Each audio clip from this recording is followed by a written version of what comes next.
Hello sir, good morning. First of all, I would like to say thank you for this interview. Let me introduce myself.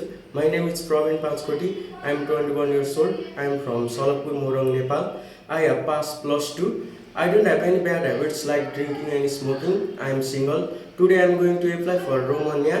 I have 2 years of experience as a factory worker at Asian Thai Food Company in Nepal. My duties and responsibility were quality checking, scanning, packaging, loading, unloading, data entry, and forklift operator. I want to earn money and support to my family, so I choose Romania. My hobbies are traveling, watching movie, reading books. I don't have any friends in Romania. I am waiting for your good response. Thank you. Praveen Panchkoti.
यो भन्दा अगाडि मैले banking point कति छ भनेर सोधिनँ क्या कम्पनीले प्रत्येक बोर्डमा चेन्ज गराइदिन्छ मेरो अगाडिको ब्याङ्किङ पोइन्ट पनि छ Are you feeling good?